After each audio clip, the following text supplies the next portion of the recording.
आज हम पढ़ेंगे उत्तर प्रदेश के प्रमुख साहित्यकार एवं उनकी रचनाएं, यानी कि उन कवियों के बारे में जो कि हिंदी साहित्य के इतिहास में सर्वोपरि हैं, जैसे उनका ऊंचा स्थान है और वे कहाँ से संबंधित है, हमारे उत्तर प्रदेश से यानी कि यूपी से। तो उत्तर प्रदेश के प्रमुख साहित्यकार एवं उनकी रचनाएं। तो सबसे पहले हम देखते हैं कबीरदास जी के बारे में।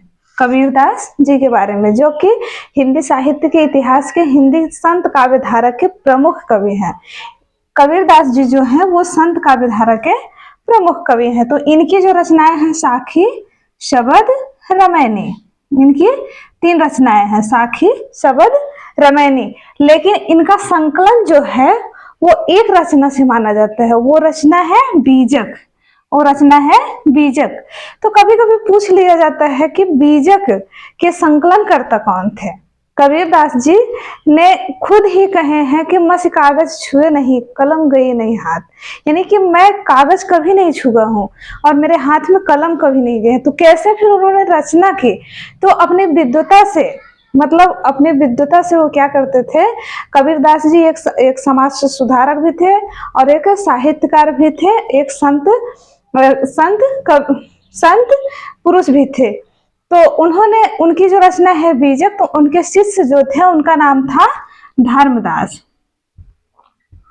धर्मदास। तो इसका संकलन जो है यानी कि लिखा है कि इन्होंने धर्मदास ने, और बोला किसने है, हमारे श्रेष्ठ महापुरुष संत कवि कबीरदास जी ने। कबीरदास जी जो है ये उत्तर प्रदेश के बनारस से संबंधित है। इनका जन्म जो हुआ था बनारस में हुआ था। अगले हैं, हम देख रहे हैं रैदास जी के बारे में। ये भी संत काव्यधारा के प्रतिष्ठित कवि हैं। इनका भी जन्म जो है वो काशी में हुआ था। काशी में इनका भी जन्म जो है काशी में हुआ था। तो इनकी रचना है बानी नामक फुटकल छंद में संकलित है। यानी कि इनकी जो रचना है, रचना नहीं उपलब्ध है बल्कि इनकी कुछ बानियां, जैसे रैदास की बानियां, तो इनके जो है फुटकल छंद है। ये क्या है? फुटकल छंद है। कहा जाता है कि गुरु नानक के जो एक रचना है तो उसमें इनके जो छंद मिलते हैं, इनके फुटकल रचनाएं जो मिलती है उसमें संकलित है। तो इनका जन्म कहाँ हुआ था? काशी था। इनके भी गुरु रामानंद जी थे और कबीरदास के भी गुरु रामानंद जी थे, जो कि परीक्षा में अक्सर पूछा जाता है। गुरु रामानंद जी थे, यानी कि कबीरदास के भी गुरुजी रामानंद जी थे और रैदास के। अगला हम देखते हैं सूरदास के बारे में। सूरदास भी उत्तर प्रदेश के एक प्रतिष्ठित भक्त काव्य धारा के कवि हैं। ये भक्त काव्य धारा के सगुण कवि हैं। इनको जो है कृष्ण का उपासक बताया जाता है। इन्होंने कृष्ण के बाल लीलाओं का, उनके बाल लीलाओं का, उनके प्रेम लीलाओं का, सबका वर्णन बड़े ही मार्मिकता से किए हैं। और इन्हें कबीरदास को, सूरदास को वात्सल्य का सम्राट कहा जाता है।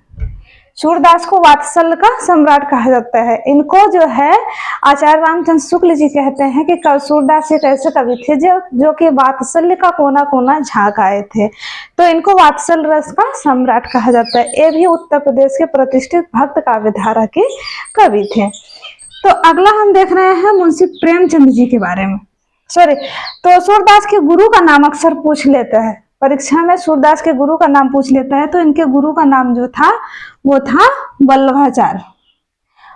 इनके गुरु का नाम जो था वल्लभाचार्य था, जो कि परीक्षा में पूछा जाता रहता है। अगला हम देख रहे हैं प्रेमचंद जी का जन्म। प्रेमचंद जी जो थे ये भी बनारस के प्रतिष्ठित स्थान पे इनका जन्म हुआ था। तो इनका जन्म जो हुआ था सन 1888 ईस्वी के आसपास, यानी कि इनका जन्म सन 1888 ईस्वी में कहाँ हुआ था? काशी में हुआ था। काशी में। और इनकी जो रचनाएं हैं गबन, गोदान, सेवा सदन, प्रेमाश्रम, निर्मला मंगलसूत्र। ये इनके क्या है, इनके उपन्यास हैं। इनकी बहुत सारी कहानियां चर्चित हैं, जैसे कहानियों में जैसे पूछ की रात हो गया, दो बैलों की कथा हो गई, पंचतंत्र हो गया।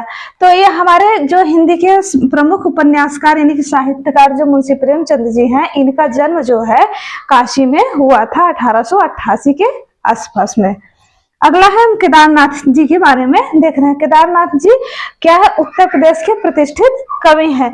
इनकी रचनाएं हैं अकाल में सारस, जमीन पक रही है, कल्पना। इनकी जो रचनाएं हैं अकाल में सारस, जमीन पक रही है, कल्पना। अगला हम देख रहे हैं वृंदावन लाल वर्मा जी का, जो ये है, ये भी उत्तर प्रदेश के ही एक प्रतिष्ठित कवि हैं। इनकी जो रचना है मृगनयनी, झांसी की रानी, मृगनयनी और झांसी की रानी। तो वृंदावन लाल वर्मा को एक प्रमुख उपन्यासकार भी माना जाता है, प्रमुख उपन्यासकार, प्रमुख उपन्यासकार माना जाता है। अब हम अगला देख रहे हैं हरवंश राय बच्चन जी, जो कि उत्तर प्रदेश के इलाहाबाद जिले में इनका जन्म हुआ था, इलाहाबाद में। तो इनकी जो रचना है मधुशाला, मधुबाला, रस कलश, रस कलश, निशा निमंत्रण, निशा निमंत्रण। इनकी जो आत्मकथा है वो 4 भागों में बांटी गई है। इन्होंने अपनी आत्मकथा 4 खंडों में लिखा है। अक्सर ये भी परीक्षा में पूछा जाता है कि हरवंश राय बच्चन जी ने अपनी आत्मकथा को कितने खंडों में लिखा है। तो हरवंश राय जी ने अपनी आत्मकथा को 4 खंडों में लिखा है। अगला हम देख रहे हैं प्रसिद्ध कहानीकार, उपन्यासकार, छायावाद के 4 स्तंभों में से एक श्रेष्ठ कवि जयशंकर प्रसाद जी के बारे में। जयशंकर प्रसाद भी ये क्या थे, इनका जन्म भी काशी में हुआ था। इनका जन्म भी कहाँ हुआ था, काशी में। हमारे जो काशी है यानी कि बनारस, वो सर्वश्रेष्ठ साहित्यकारों से भरी पड़ी है।